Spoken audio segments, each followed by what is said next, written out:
ओम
शांति।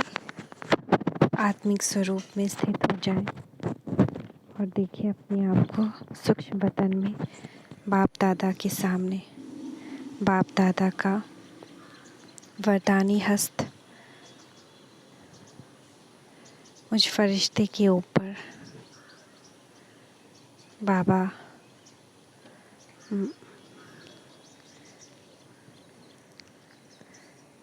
ज्ञान सूर्य और ज्ञान चंद्रमा दोनों।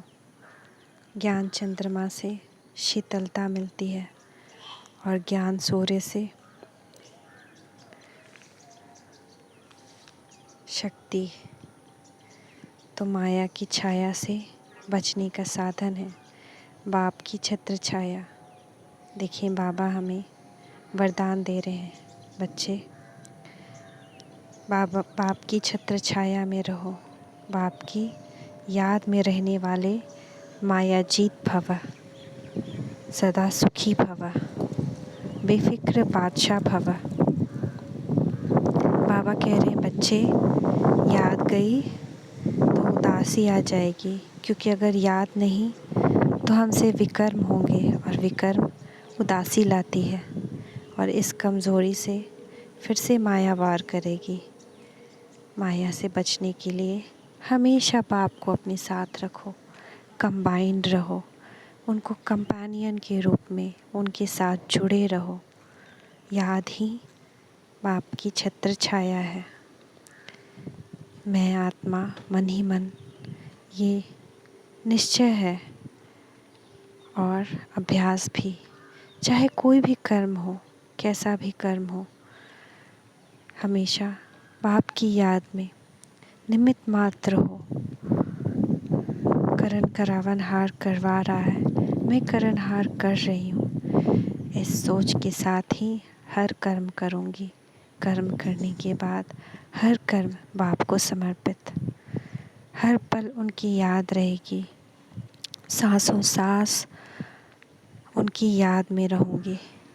इससे माया के प्रभाव से बच जाऊँगी। ये सोच, ये निश्चय कर बाबा से वरदान ले। मैं आत्मा अपनी कर्म स्थल पर आ जाती हूँ और हर कर्म करते हुए बाप के साथ कंबाइंड होकर कर्म कर रही हूँ। अपने आप को हर पल बीच में याद दिला रही हूँ, चेक कर रही हूँ कहीं ऐसा तो नहीं कि मैंने भूल से या फिर उस कर्म में जिसमें बुद्धि ज़्यादा लगती है, ऐसे कर्म आने पर बाबा की याद ही भूल गई हो। हर पल हर घंटे एक बार चेक कर रही हूँ। मेरी खुशी गुम तो नहीं हुई, ना खुशी गुम होने देना है और ना ही बाबा की याद इस छत्र छाया में ही रहकर मुझे आज अपने सारे कर्म करना है। याद में रहने के और भी साधन हैं। मुरली के पॉइंट्स को बीच बीच में याद करते रहना। मुरली याद रहेगी, हम आत्माएं याद रहेंगी तो बाप भी याद रहेगा। मुरली पढ़ाने वाला कौन, हम आत्माओं का बाप कौन। इस तरह से अनेकों युक्तियाँ रच जो बाबा ने बतलाए हैं, बाबा की याद सदैव रहेगी।